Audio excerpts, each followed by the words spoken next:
Bonjour et bonsoir, et bienvenue dans cette vidéo. Je veux vous présenter l'actualité du Barça si vous êtes nouveau sur la chaîne. Sur ce canal, nous parlerons généralement de l'actualité de FC Barcelone, donc n'hésite pas de t'abonner et d'activer la notification pour ne pas rater aucune de nos prochaines vidéos. Merci, on commence. Marc Gouhiou bientôt prolongé par le Barça? La révélation récente du FC Barcelone, Marc Gouhiou, 17 ans, est actuellement en pourparlers avec le club catalan en vue d'une prolongation de contrat.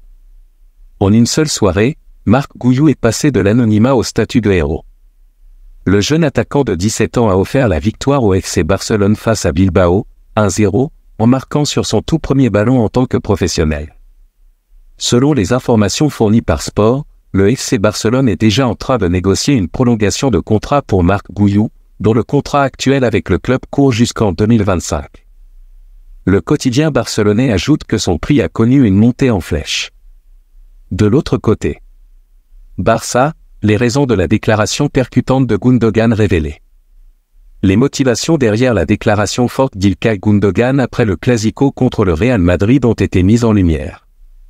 Après la défaite contre le Real Madrid samedi après-midi, Ilkay Gundogan a exprimé sa frustration en des termes forts: « Je ne suis pas venu ici pour perdre ce genre de match.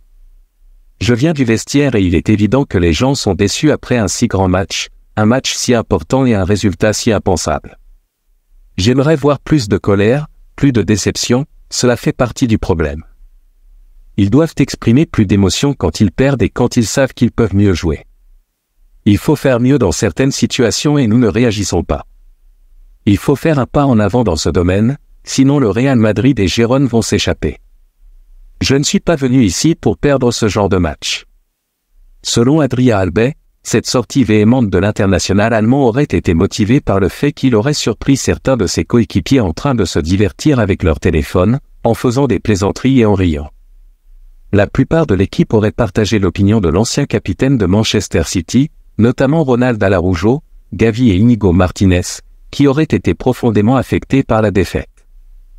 En revanche, Xavi n'aurait pas encore eu de conversation avec son joueur depuis cette déclaration et ne prévoirait pas de le faire, considérant cette réaction comme tout à fait normale. Plus loin. Le FC Barcelone sacré meilleur club féminin. Lors de la 67e cérémonie du Ballon d'Or qui s'est tenue ce lundi au Théâtre du Châtelet à Paris, le FC Barcelone a été honoré du titre de meilleur club féminin de la saison. Sans grande surprise, le FC Barcelone a remporté ce prestigieux titre, lors de la cérémonie du Ballon d'Or, en reconnaissance de son succès en remportant la dernière Ligue des Champions féminine. Joan Laporta, le président du Barça, a exprimé sa grande joie d'avoir reçu cette distinction, déclarant « Nous sommes plus qu'heureux. Je tiens à remercier tout le monde qui a travaillé très dur pour le développement du Barça féminin. Je pense aux joueuses, à notre entraîneur, nos dirigeants. Cette distinction est pour vous. Je remercie aussi tous nos supporters partout dans le monde. » L'autre information. Le FC Barcelone, 2 retours majeurs attendus pour le match contre la Real Sociedad. Après leur défaite face au Real Madrid à domicile lors du premier Clasico de la saison en Liga, malgré l'ouverture du score précoce d'Ilkay Gundogan, 1-2, le FC Barcelone espère récupérer 2 éléments clés de son début de saison. Lors de la confrontation contre les Madrilènes, Xavi a pu compter sur le retour de Robert Lewandowski, Jules Koundé et Rafinha, mais l'entraîneur catalan attend avec impatience le retour de son duo magique au milieu de terrain, Frenkie de Jong et Pedri. Pedri, blessé au muscle droit antérieur de la cuisse droite depuis la fin du mois d'août, semble sur le point de revenir depuis plusieurs semaines, mais le Barça a préféré éviter de prendre des risques et l'a écarté du Clasico. Quant à Frenkie de Jong, il est absent depuis la fin du mois de septembre en raison d'une blessure à la cheville. Son absence lors du dernier match du FC Barcelone était inévitable, car il était apparu avec une attelle importante lors du match de Ligue des Champions contre le Shakhtar mercredi dernier, 2-1. Selon les informations du média catalan Mundo Deportivo, on peut attendre les retours imminents de Pedri et Frenkie de Jong pour le match contre la Real Sociedad. Les 2 milieux de terrain n'ont pas participé au Clasico dans le but d'être pleinement opérationnels pour le déplacement à Anota. Cependant, Xavi devra toujours faire face à des problèmes de blessure, car Sergi Roberto est toujours sur la liste des blessés. Les retours de Pedri et de Frenkie de Jong devraient grandement renforcer le FC Barcelone pour les prochains matchs, en particulier avec des performances mitigées d'Oriol Romero. Plus loin. Le Barça cible le jeune talent du Lille, Thiago Djaló, en fin de contrat en 2024. Selon plusieurs médias italiens, le FC Barcelone montre un intérêt pour la signature du jeune défenseur central portugais du Lille, Thiago Djaló. Ce joueur est en fin de contrat à la fin de la saison et ne prévoit pas de prolonger son contrat. Il pourrait donc arriver librement au Barça l'été prochain, sans qu'aucun frais de transfert ne soit nécessaire. L'autre information. Nouveau revers pour le Barça dans la course à Fabian Ruiz. En plus du FC Barcelone, Tottenham aurait également montré de l'intérêt pour le milieu de terrain du Paris Saint-Germain, Fabian Ruiz, qui a été principalement remplaçant depuis son arrivée dans la capitale française.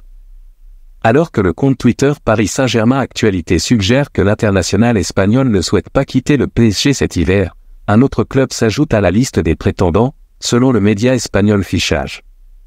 Il s'agit de Tottenham, actuellement en tête de la Premier League.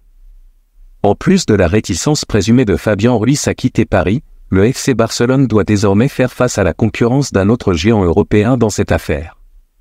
De l'autre côté, le FC Barcelone envisage de se séparer d'une nouvelle recrue. Oriol Romero, arrivé au FC Barcelone cet été après 12 ans d'absence, est en train de connaître des performances mitigées. Malgré ses 11 apparitions en Liga cette saison, le club catalan chercherait déjà à trouver une solution pour le joueur, et ce dès le mercato d'hiver, selon le média espagnol Relevo. Le FC Barcelone serait même en quête d'un remplaçant pour Oriol Romero, moins de 3 mois après son retour. Des noms comme Guido Rodriguez et Wilfried Ndidi seraient notamment envisagés. Il est à noter que ces deux joueurs avaient déjà été mentionnés aux côtés de Romero cet été comme des remplaçants potentiels pour Franck Kessié, suite à l'échec de la prolongation du contrat du joueur ivoirien. Ces options, bien que plus coûteuses que Romero, pourraient être réactivées en cas de départ de l'Espagnol cet hiver. Pour l'instant, aucune piste spécifique n'a été évoquée pour le milieu défensif catalan, mais il convient de rappeler que le mercato d'hiver ne commence que dans 2 mois. Merci de l'avoir suivi, n'oubliez pas de s'abonner et d'activer la notification pour ne pas rater aucune de nos prochaines vidéos et quittez votre like pour plus d'encouragement. Merci, à bientôt.